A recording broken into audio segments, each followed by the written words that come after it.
coucher de soleil, couleur de sang, couleur de vie, sur une mer qui étincelle de puissance et de lumière et vous donne toute sa force, toute sa vérité. Alors on sait pourquoi on continue, pourquoi on ira jusqu'au bout. Et on voudrait aller encore plus loin. Bruit de l'eau, bruit de l'eau, bruit de l'eau. Autrefois, l'alchimiste pétrissait la matière pendant longtemps. Longtemps. Longtemps. Très longtemps. Très, très, très longtemps. Et les gens croyaient qu'il voulait fabriquer la pierre magique, celle qui change les choses en or. Ce que cherchait l'alchimiste, en vérité, ce n'était pas la pierre magique, celle qui change les choses en or. C'était seulement la transformation de l'alchimiste lui-même, par le temps et la patience, et par le temps encore. Et parfois l'alchimiste allait trop loin. Mais sous les hautes latitudes, si l'homme est écrasé par le sentiment de sa petitesse, il est porté aussi, protégé par celui de sa grandeur. C'est là, dans l'immense désert de l'océan austral, que je sens pleinement à quel point l'homme est à la fois un atome et un dieu.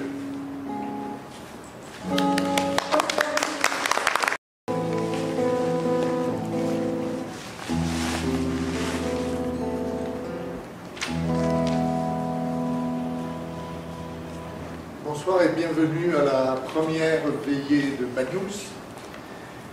Nous nous sommes rendus compte qu'il y avait sur Banyuls et les environs beaucoup d'auteurs, beaucoup d'écrivains. Et nous nous sommes dit que ça vaudrait le coup de mettre en lumière un petit peu ce qu'ils font à travers un concept comme il existait autrefois naturellement, celui de la veillée. On se réunissait, l'un chantait une chanson, l'autre récitait un poème, le troisième racontait une histoire, et on passait comme ça un bon moment de partage. Voilà l'esprit. Nous n'avons pas donné de thème à la soirée, ils se sont imposés tout seuls. La Catalogne, c'est la mer.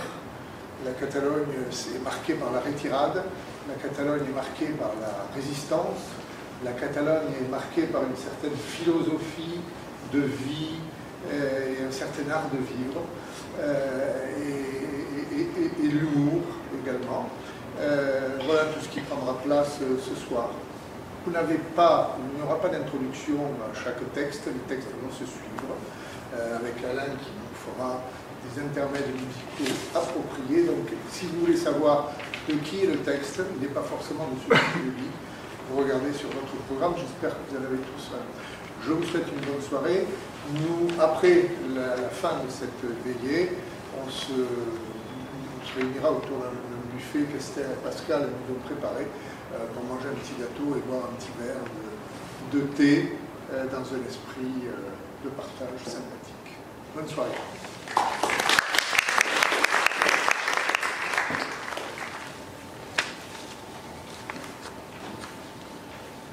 Enfin, arrivé en France, Jordi s'approche des dispositifs d'aide aux réfugiés. Il cherche à manger. Il lui faut trouver des provisions et se mettre en route. Il a déjà vu des films et lu des livres où le héros est projeté dans le passé ou dans le futur. Pour rentrer chez lui, il doit se retrouver à l'endroit où il était lorsqu'il a basculé dans le passé, c'est-à-dire sous le figuier de Tia Azucena. Est-il déjà planté? Il ne lui reste plus qu'à atteindre Perpignan et à trouver la maison d'Azucena. Elle n'existe peut-être pas encore. Mais le palais des rois de Majorque, oui. Il saura s'orienter par rapport à l'édifice. L'espoir revient. Il s'insinue dans une file d'attente. Les gens font la queue pour recevoir de la nourriture. Une main se pose sur son épaule. C'est un gendarme français. Il lui demande « Où est ta famille, petit ?» Jordi prend ses jambes à son cou. Il ne fait jamais bon être pris par un gendarme lorsqu'on n'est pas à sa place et qu'on ne peut rien justifier. Il sème rapidement son poursuivant en se cachant dans la foule. Le mieux pour lui, c'est d'éviter les centres. Une autre marche commence, à jeun, à travers le maquis, la garrigue, une marche furtive, inquiète. Les gens le gratifient d'un regard méfiant, parfois compatissant. On le prend pour un réfugié. Il arrive qu'on lui offre quelque chose à boire, un peu d'eau ou de lait, quelques biscuits, un morceau de pain, ou bien qu'on le chasse lorsqu'il approche. Chacun a ses propres difficultés. Gendry devrait se sentir en sécurité chez lui, dans son pays, mais rien n'est normal. D'ailleurs, chez lui, c'est au XXIe siècle, et il donnerait tout ce qu'il possède pour y retourner. Mais il est seul, dans un monde inconnu, dans un passé dont il ne voulait pas entendre parler et qui le retient prisonnier. Malheureux, a soupiré Tia Azucena quand il a cassé la branche du figuier. Depuis un moment, les figuiers bruissent à son approche d'un murmure menaçant. Il s'en écarte, sauf lorsqu'il voit Gérardo, l'homme au chien, assis sous l'un d'eux. « Repose-toi », dit l'homme qui le reconnaît. « Qui êtes-vous vraiment ?» demande Jordi. L'homme rit encore de son rire triste. « Celui qui parle, bien sûr, répond-il. Il se met à réciter. Bientôt viendra le maréchal auquel les enfants réfugiés tresseront des couronnes chaque matin, au pied du mât fiché au milieu de la cour de récréation de l'école. Ils écouteront d'autres enfants chanter « Maréchal, nous voilà !» béret à la main. Ils contempleront le drapeau qui monte tout en haut du mât, avec curiosité au début, indifférence ensuite. Ils connaîtront les cartes de rationnement, avec des tickets ridiculement minuscules qui préfigureront l'inconsistance des rations auxquelles ils auront droit. La majorité de leurs contemporains seront pris de court par le rationnement. Il n'en sera pas de même pour les réfugiés. L'art de danser le buffet vide, devant le buffet vide, ils connaissent. C'est terrible, dit Jordi. Ils ont déjà tellement souffert. Oui, répond l'homme. Et ce n'est pas fini. La Seconde Guerre mondiale est en marche. Beaucoup d'enfants que tu vois là passeront les 12 ou 15 premières années de leur vie dans un monde en guerre. Vous savez beaucoup de choses, dit Jordi. Alors, dites-moi comment sortir de ce cauchemar. L'homme au chien hausse les épaules. Trace ton chemin. puis il redevient silencieux. L'adolescent reprend sa route. Vers le soir, il s'arrête près d'une ferme. Il frappe à la porte, il cogne. Par la vitre de la cuisine, il voit des gens qui s'affairent. La soupe fumante sur le poêle le fait saliver. Il frappe au carreau. Personne ne l'entend, c'est impossible. Il revient vers la porte et cogne de plus belle de ses poings serrés, de ses chaussures trouées, de ses genoux meurtris, de son front douloureux. Ah, il n'en peut plus. Plus tard, la porte s'ouvre. Un homme sort, un seau à la main. L'homme ne l'enjambe pas, ne le bouscule pas, ne l'évite pas. Il passe à travers. Jordi est-il devenu une âme errante, sans autre pouvoir que celui de regarder et de subir? Comment parviendra-t-il à tracer son chemin, comme le lui a suggéré l'homme au chien? Un sursaut de révolte l'agite. Il en a assez d'être traîné d'un coin à l'autre d'une guerre qui n'est pas la sienne, de voir souffrir sa famille, d'être réduit au rôle de témoin impuissant. Personne n'a le droit de lui imposer ce statut, personne, pas même un figuier blessé, ni les vieux stupéfaits. La punition qu'il endure est disproportionnée. Il va rentrer chez lui, il va s'expliquer avec Azucena. Il va le faire parce que sa colère est tombée. Bien sûr, il se sent idiot maintenant d'avoir cassé la branche du figuier. C'était un acte stupide et inutile. Il le regrette encore plus depuis qu'il sait combien Azucena aime les figuiers. Il est tout prêt à croire qu'elle a choisi cette maison parce qu'il y en avait un dans la cour. Le figuier de Perpignan lui rappelle sans doute celui qu'elle a dû abandonner. Jordi a le cœur lourd. Il ne sait pas encore ce qu'il dira à sa vieille tante, ni comment il le lui dira, mais il la retrouvera et il va lui parler. Ensuite, il écoutera ce qu'elle a à lui dire. Il est résolu. C'est suffisant pour le mettre en mouvement. Il agit, il est déjà en marche. Les vers du poème d'Antonio Machado, qu'il a eu tant de mal à apprendre en cours d'espagnol, envahissent soudain son âme. Marcheur, ce sont tes traces, ce chemin, et rien de plus. Marcheur, il n'y a pas de chemin.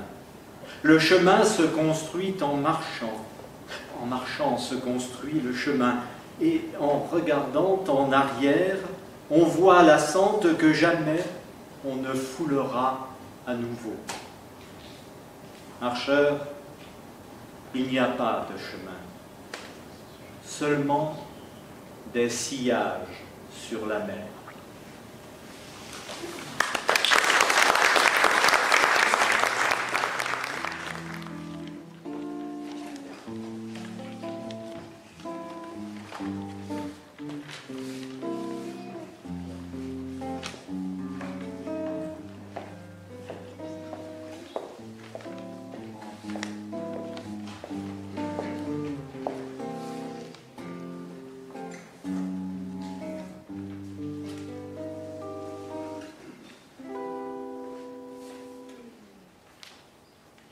Vous ignorez combien de victoires ces hommes que vous croyez si froids ont remporté sur la peur, sur la mort qui se montre à eux sous ses formes les plus terribles, avant qu'ils se soient fait ces visages inaltérables où vous puisez la confiance et le courage qui vous manquent contre l'élément que vous voulez braver.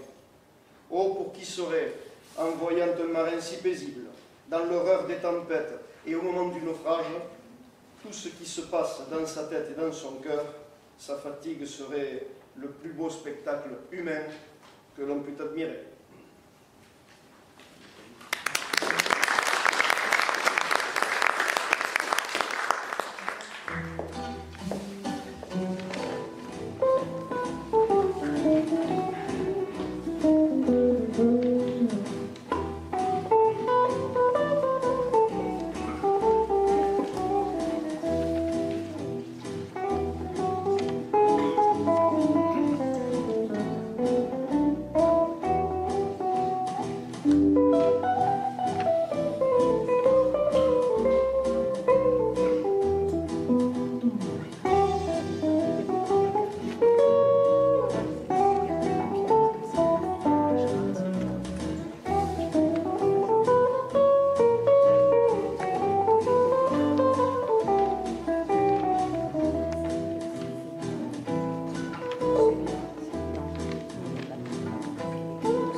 Carpe diem. Des bouffées d'angoisse m'agitent de tremblement. La faute à la baronne. Berthe Pipi et mon ami Bertrand sont toujours là pour me rassurer. On appelle l'aide-soignante de l'après-midi Berthe Pipi parce que c'est elle qui change nos protections après la tisane et que son nom de famille ressemble un peu. Berthe Piprit. On aime bien rigoler à la pension. C'est une brave fille. Quand elle nous aide pour la toilette, elle fait semblant de ne pas voir, elle dit que c'est normal à nos âges. « Oh, mais qu'est-ce que vous avez à trembler comme ça, monsieur Bernard? Vous devriez être heureux, on raconte que votre chambre rend folle Madame de Mirmont. » C'est bien là le problème.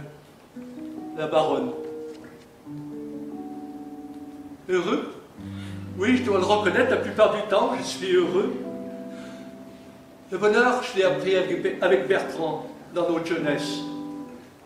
Peu de temps après avoir compris que j'étais né différent. Ça me rappelle l'encouragement de M. Berton, l'instituteur CM2.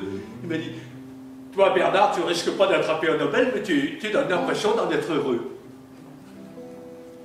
Plus tard, au centre d'apprentissage, un de mes camarades avait écrit à la craie sur un mur avant d'être puni, « Je suis con, mais je sais que je suis con, donc je suis moins con que je suis. » Quand j'ai eu compris ce que ça voulait dire, j'ai réalisé que j'avais un avantage sur beaucoup de gens qui, eux, ne savaient pas. Je devais en profiter pour être heureux, car comme dit Bertrand, se connaître, c'est déjà la moitié du parcours vers le bonheur. Mon ami Bertrand, et ça dure depuis 76 ans, puisque je l'ai connu en CM2 chez M. Berton, est devenu un homme important. « Ah, tu me reposes, Bernard, tu ne peux pas savoir ce que tu me reposes !» me dit-il souvent.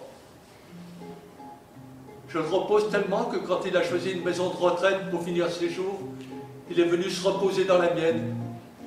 Une maison pour les vieux qui n'ont pas beaucoup de sous, alors que lui, Bertrand, il est devenu riche. Bon, ça leur a fait drôle à la pension quand ils ont réalisé que c'était l'ancien ministre de l'Intérieur qui était venu se réfugier chez nous. On en a tous profité car ils ont changé tous les meubles et on a bien mieux mangé.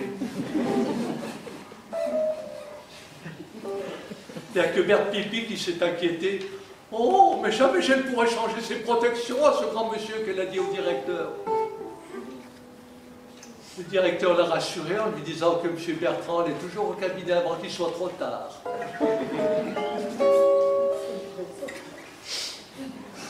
J'ai eu mes tremblements quand j'ai réalisé que toute la pension savait que la baronne de Mirmont m'avait embrassé sur la bouche. C'est un peu de la faute à Bertrand si je l'ai laissé faire. Carpe diem, qui ne cesse de répéter, ne te préoccupe que de l'instant présent, pas de la minute qui va suivre. Ne se préoccuper que de l'instant présent rend souvent difficile le moment d'après. Dans notre jeunesse, quand Bertrand revenait au village pour se reposer, il venait me chercher à l'atelier où j'assemblais les boules qui font neiger quand on les retourne. On passait 2 ou 3 jours ensemble au château. Au début, j'essayais de trouver des choses à dire parce que je croyais qu'on ne pouvait pas rester des heures comme ça sans causer. Tu penses à quoi maintenant, Bernard? Tu me dirais quoi si tu ne connaissais pas mon besoin de silence? Au repas qu'on va manger à midi à cause des odeurs qui reviennent de la cuisine que j'avais répondu. Bah, ça l'avait énervé. Hein. Carpe diem, tu as déjà oublié. Et à table, tu penseras au moment de plaisir de l'assiette que tu feras après. Bernard, il ne faut jamais vivre dans le passé, et encore moins se projeter dans l'avenir. Le bonheur, c'est de vivre intensément la seconde qui passe. Et on restait des heures, enveloppés dans nos couvertures, à regarder l'herbe qui ployait sous le vent dans le pré d'en face. J'étais heureux en compagnie de mon ami Bertrand. Quand la baronne a poussé son fauteuil roulant vers ma chaise en me proposant un baiser sur la bouche, j'ai mis du temps à comprendre ce qu'elle me voulait. Juste histoire pour rappeler comment c'était autrefois, M. Bernard. Carpe diem. Vis le temps présent, la seconde présente. Vis-la intensément, ne pense pas à la seconde qui va suivre. Je n'avais de toute ma vie jamais embrassé une fille sur la bouche. Je laissais Madame de Mirmont me plaquer contre elle. Carpe diem. Comment c'était? M'a-t-elle demandé en se reculant d'un mouvement presque de roue. Collant, j'ai répondu. Vous verrez, vous y prendrez goût, m'a-t-elle dit avant de faire pivoter avec agilité son fauteuil et de quitter la pièce. Le lendemain, Bertrand a essayé de me détendre quand Bert Pipi lui a raconté que j'étais agité. Et il se passe quoi dans ta tête en ce moment précis? Rien, je fais carpe diem. Mais déconne pas, Bernard, je te connais depuis 3/4 de siècle. Quand tes mains s'agitent comme ça, c'est que tu es dans le souvenir d'un moment désagréable ou que tu te projettes dans un événement difficile. Alors, passé ou problème à venir? Les deux, ai-je répondu après avoir réfléchi. Vous verrez, vous y prendrez goût. Oui, la baronne chercherait à nouveau à m'embrasser sur la bouche. C'est ça que ça voulait dire. Quand? Où? Au réfectoire? Dans une allée du jardin? Oserait-elle exposer notre baiser au regard des résidents pour confirmer notre relation? C'est Bertrand qui soulagea mes angoisses quand je me confiais à lui le lendemain. Il ne put s'empêcher d'éclater de rire, ce qui m'attrista. Pardonne-moi, mon vieux. Oh, mais j'ai très bien connu autrefois la nymphomane. Elle était aux affaires sociales quand j'étais à l'intérieur. Oh, ben là, je ne sens pas l'avoir calmée. Oh, je me sens un peu responsable de ce qui t'arrive, car je sais que c'est ma présence au bon repos qui lui a fait choisir notre pension. Je vais voir ce que je peux faire pour toi. J'ai compris 2 jours plus tard que mon ami était encore un homme important. 2 infirmiers sont venus chercher la baronne pendant la tisane pour une hospitalisation de remise en forme de votre libido, lui ont-ils dit pour la rassurer. Ça m'angoisse à nouveau ce qui se passe au bon repos depuis son départ.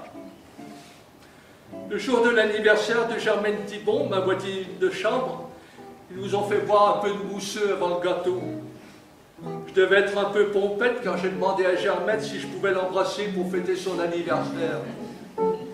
Oh, mais avec plaisir, mon cher Bernard. Je ne vois pas pourquoi seules les baronnes pourraient bénéficier des bonnes choses de la vie. C'était une bêtise de plus. Depuis ce jour, je reste enfermé dans ma chambre et je dois me boucher les oreilles pour tenter de faire carpe diem. C'est pas facile avec toutes ces dames qui frappent à ma porte. Je sens les embrasser.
La mer est grise, calme, immense.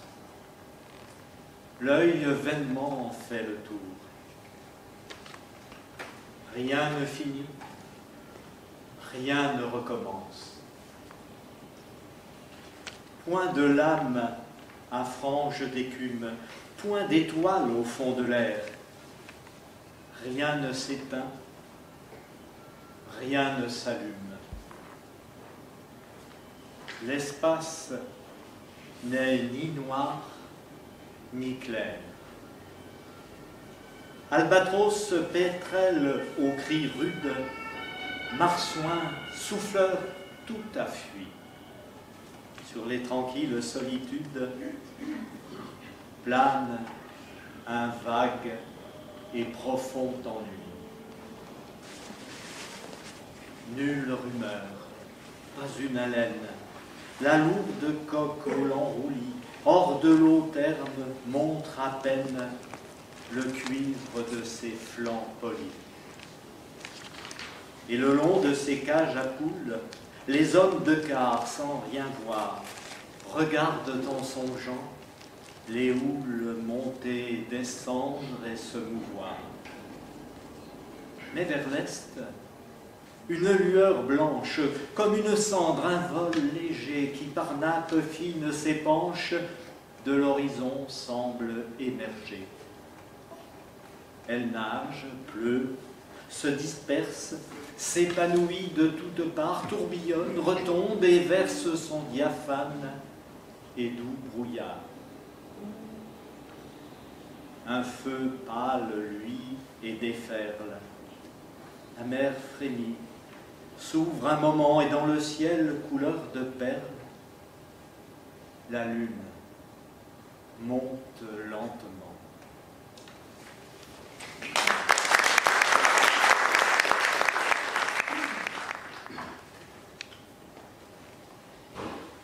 Dans le journal d'un génie, Salvador Dali écrit le 15 septembre 1953 « Le journaliste et écrivain Eugenio Dors, qui n'est pas venu à Cadaqués depuis 50 ans, vient me rendre visite entouré d'amis.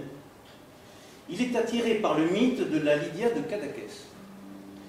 Il sera sans doute possible que nos deux livres sur le même sujet paraissent simultanément. En tout cas, le sien, vaguement esthète et pseudo-platonicien, ne pourra que faire briller les arêtes réalistes et hypercubistes de ma Bienne plantade. Celle-ci était une villageoise, veuve de Nando, un brave marin aux yeux bleus et sereins. Dors avait passé l'été, à l'âge de 20 ans, dans la maison de Lydia. L'esprit prédisposé à la poésie, elle fut émerveillée par les conversations inintelligibles des intellectuels catalans.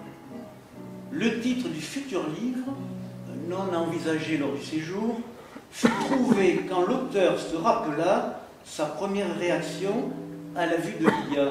« Regarde-moi cette Lydia, comme elle est bien plantée. » Je voudrais raconter l'histoire d'une rencontre insolite entre un intellectuel de Barcelone et une pauvre villageoise de Cadaqués.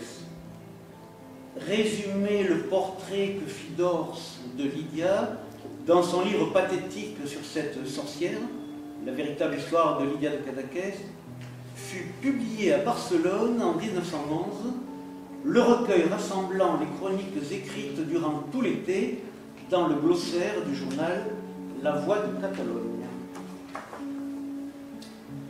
Dali écrivit de cette femme étrange à qui il acheta sa pauvre cabane de pêcheur, amorce de sa formidable maison sur le rivage dans la crique de Porligat. À part le mien, je ne crois pas avoir connu de cerveau plus merveilleusement paranoïaque que celui de Lydia. L'écrivain et journaliste Eugenio Dors, hébergé chez Lydia avec Jacinto Grau, futur auteur de comédie, fut le responsable involontaire de la folie de cette femme qu'il considérait comme l'archétype de la femme catalane. Folie causée par la mort tragique de Nando, le mari, et de la belle-mère, mais surtout par l'attitude des villageois qui la considéraient comme une sorcière. Comme sa mère, elle souffrit beaucoup de ces rumeurs, de cette méchante réputation. Entre 1925 et 1927, ce village, en forme de crèche, en tout cas de décor animalier, accueillit deux personnages exceptionnels de la culture espagnole. C'était l'année d'hommage au grand poète Góngora, et ce fut l'été durant lequel une amoureuse amitié se noua. Lorca conjugua avec Dali la création artistique et l'inspiration poétique. L'érotisme, surtout, fut célébré.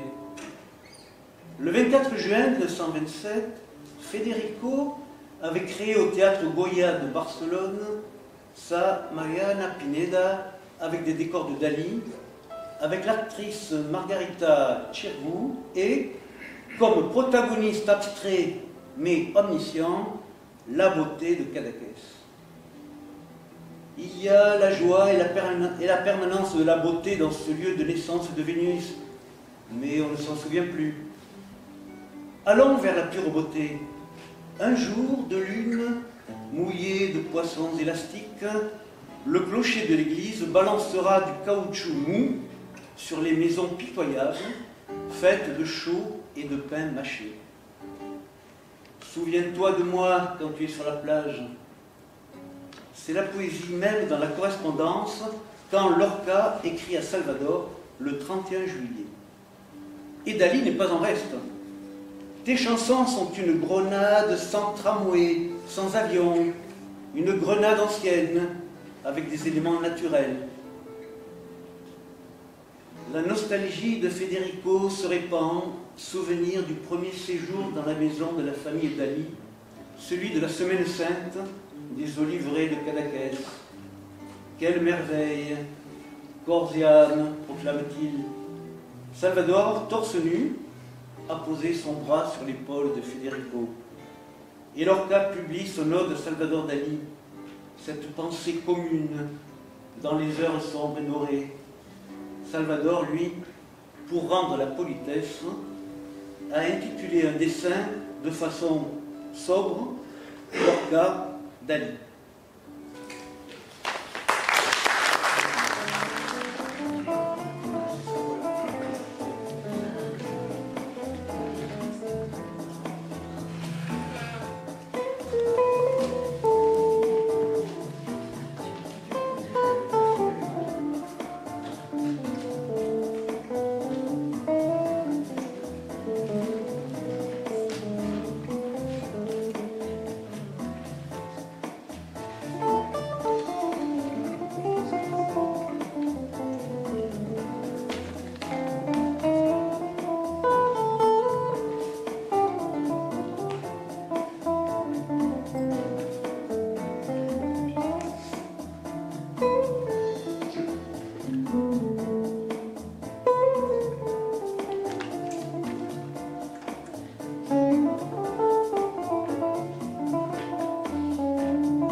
C'est un ancien du long cours qui, parce que l'argent est fait pour être bu, et non pour payer un propriétaire, habitait l'épave des trois frères, une bisquine à la retraite. Il s'était installé dans la chambre et il avait trouvé le moyen de mettre debout sur deux pattes un poêle fendu. Les beaux jours d'été ou les après-midi ensoleillés de septembre, il cuisait, allongé sur le pont. Fin matelot, il ravaudait avec une habileté de dentellière tous les genres de filets.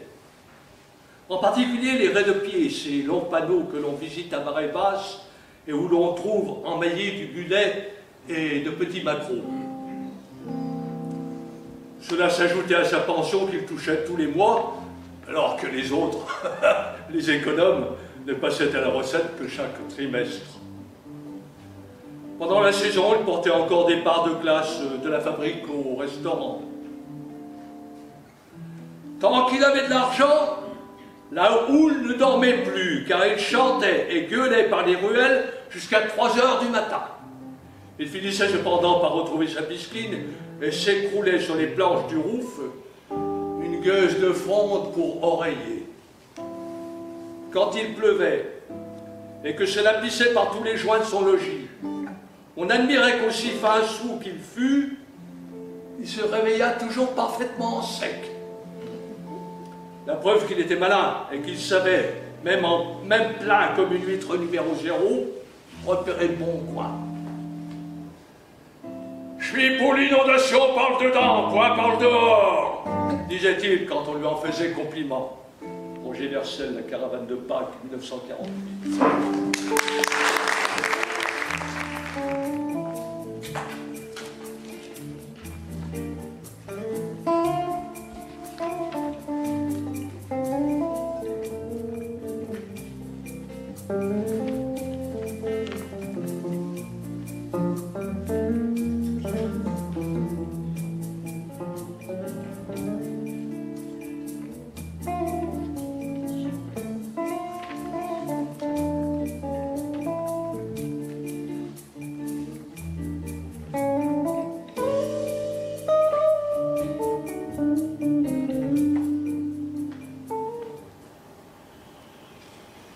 Je ne sais pas comment elle lui est venue, son idée. On participait à une réunion clandestine avec des membres du réseau et des représentants d'associations humanitaires. Les effectifs des camps avaient brutalement grossi suite aux rafles récentes. Parmi eux, une quarantaine d'enfants venaient d'être arrêtés. Il fallait faire quelque chose, mais quoi? Les convois, il ne faudrait pas les arrêter ni refuser de les conduire, qu'il dit. Il faudrait les mener ailleurs. Là, je reconnaissais bien V7, mais cette fois, je trouvais qu'il rêvait debout. Imaginez qu'on en organise nous-mêmes, qui, sous prétexte de déporter ces pauvres gens, les sortirait de leur enfer pour les conduire à une planque. Des partisans, il y en a partout. Il faut en trouver à la préfecture pour rédiger et expédier aux responsables des camps l'ordre de rassemblement, exactement comme il est fait pour la déportation. Il faut trouver des uniformes de GMR, il faut des complices au service du trafic ferroviaire, ça, on s'en charge. Et pour le train, on est là aussi. Il faut la planque, vous les amenez. Tout de même, tout ça est faisable, qu'il dit, quand on y pense. Le problème, c'est qu'on est obligé de mettre beaucoup de monde dans la combine et il y a des risques d'être démasqués. Il faut des gens de la plus haute confiance. Mais ça vaut le coup, non? Surtout si on arrivait à faire évader les enfants, réagit aussitôt une femme d'une association juive. Je pense que c'est un projet fou, mais je suis pour. Si on ne le tente pas, on s'en voudra longtemps. On voit bien que la situation réclame maintenant des actions d'envergure. On ne peut pas se contenter de les faire sortir au compte-gouttes comme on le fait jusqu'à présent. On n'a plus le temps. Si ça se trouve, dans quelques jours, ils seront déjà tous à Drancy. La planque, dit une autre, on peut trouver ça. Ce ne sera pas le plus compliqué dans cette affaire. Mais la préfecture, ça c'est autre chose. Qui connaît des gens sûrs à la préfecture? Moi, j'en connais, dit un des responsables du réseau. Mais là, on leur demande de risquer gros. Je veux bien voir ce qu'ils seraient prêts à faire. Retrouvons-nous dans 3 jours et on fait le point.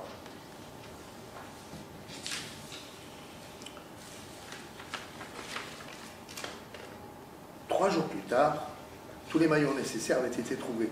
On décidait de faire un convoi d'enfants, la priorité des priorités. Sinon, pour les autres, comment choisir qui pourrait partir et qui non?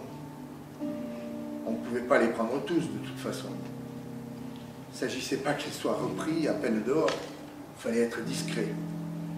Si on avait tout vidé, tu parles d'une discrétion. On a fixé la date du convoi au mercredi suivant.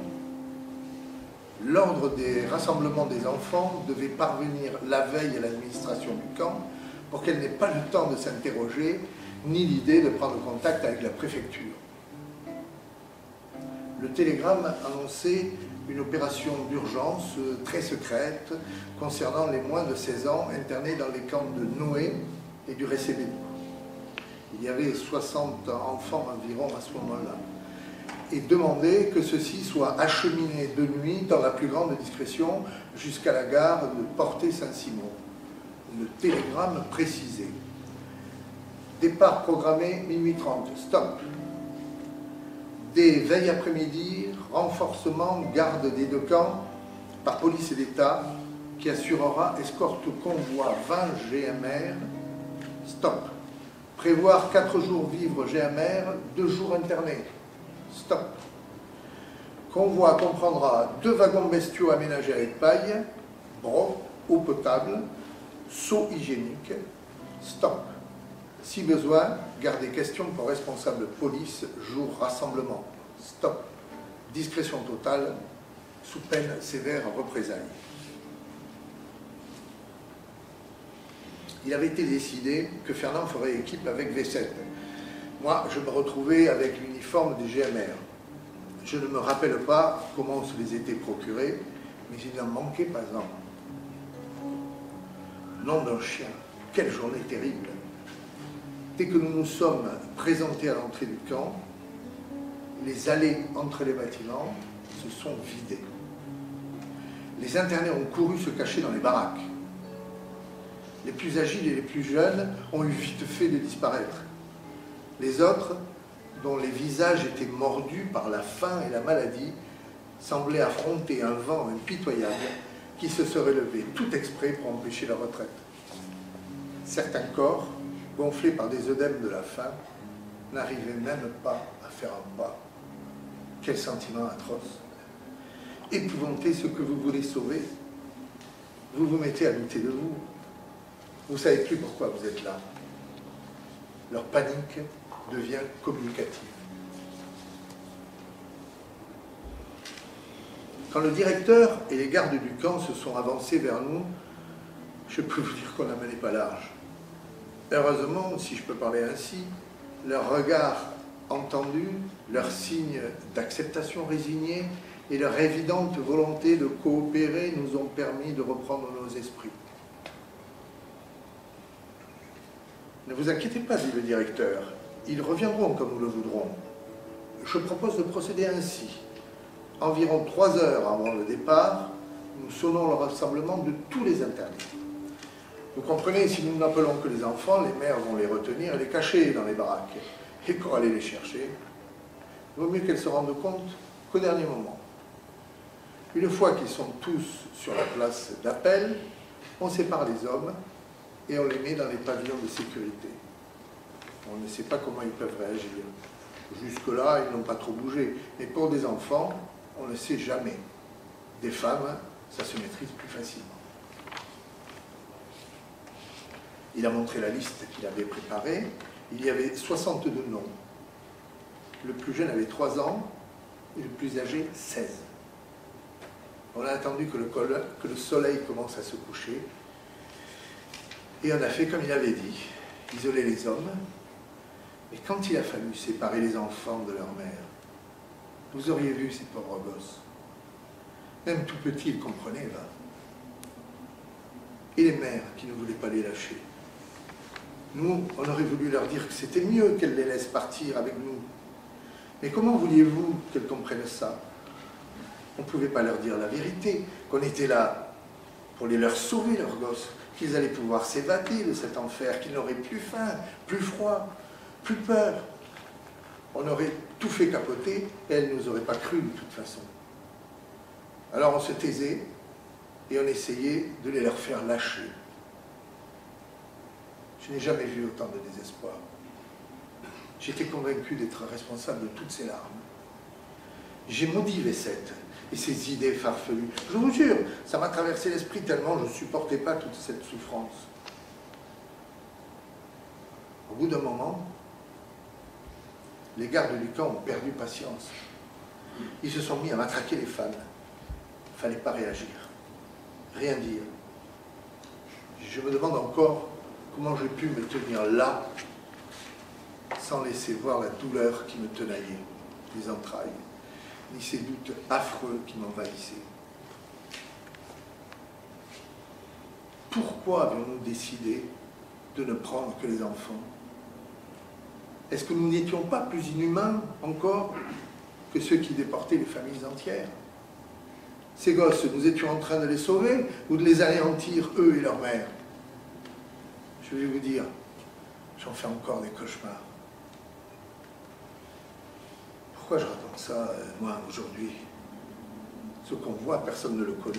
Vous pouvez lire tout ce que vous voulez, vous ne trouverez rien dessus. La préfecture avait été tellement humiliée qu'elle s'est bien gardée d'en faire état, et c'est pas nous qui en aurions parlé, même après la guerre. Il y a des choses qu'on était fiers de raconter, mais pas ça. Pas ces cris, ces larmes, tout ce malheur. Vous comprenez? Mais les enfants, ils n'ont pas été sauvés alors? Demande une dame. Si. Et ils ont fini par retrouver le sourire. Et ce jour-là, nous autres, on n'était pas là pour nous en réjouir. On n'a vu que leur détresse, leur effroi, leurs convulsions, leurs yeux grands ouverts d'épouvante, leurs mains qui s'accrochaient à tout quand on les tirait loin de leur mère, leurs cris déchirants de gibier pris au piège et leurs supplications. C'est tout ce qu'on a vu. Et quand on les a fait marcher dans la nuit jusqu'à la gare, c'était insoutenable. Ils étaient devenus muets, mais leurs sanglots étouffés, leurs yeux épouvantés et leurs pas résignés faisaient de leur silence la plus assourdissante des plaintes. Une fois dans les wagons, nous nous sommes retrouvés seuls avec eux. On a voulu leur expliquer qu'on les a menés loin des camps, que dans quelques heures, ils pourraient manger à leur faim et dormir dans de vrais lits. Mais leurs regards restaient les mêmes, et pas un son ne sortait de leur bouche. Peut-être aurait-il fallu quitter ces uniformes, ouvrir les portes des wagons pour que leur voyage soit moins effrayant. Mais nous devions traverser des gares, longer des villes et des villages. Alors, quand nous sommes arrivés à Cap-de-Nac, ils avaient toujours les mêmes yeux, des yeux de cauchemar. Sœur Denise Bergon nous attendait au bout de l'étoile ferroviaire de Cap-de-Nac. Elle était seule, au cas où ça tournerait mal. Le jour était sur le point de se lever. Fallait mener les gosses au camp de Massy, qu'elle dirigeait en faisant vite, car la bourgade allait se réveiller d'un moment à l'autre. Nous avons quitté nos uniformes, et pendant que Vessette et Fernand conduisaient les wagons au dépôt où ils allaient rester cachés quelques jours grâce à la complicité des responsables de la gare, nous avons accompagné les enfants. Tous ont survécu, demande la dame. Oui, tous. Ils sont restés quelque temps au couvent, puis ils ont été conduits en Suisse par petits groupes pendant l'hiver 42-43.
La mer est belle, et claire, et pleine de voyages.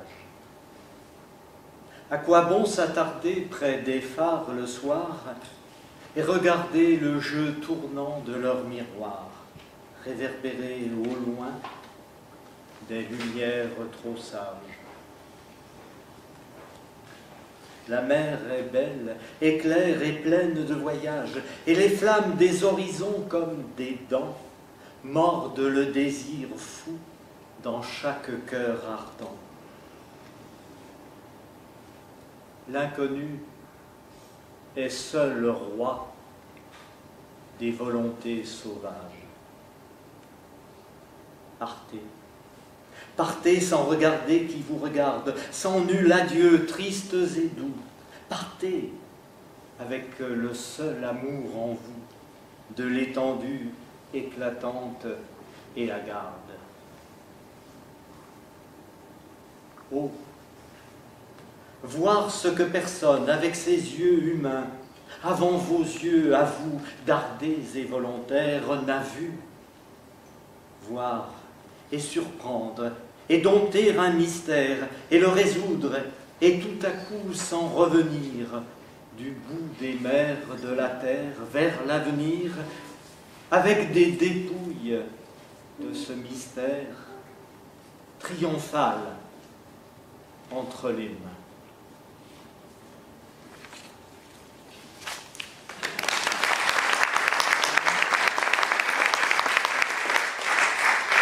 Voilà, nous sommes arrivés à la fin de cette veillée, enfin à la fin de nos textes, parce que maintenant nous allons passer à côté. Nous avons quelques petits gâteaux et un peu de thé à déguster.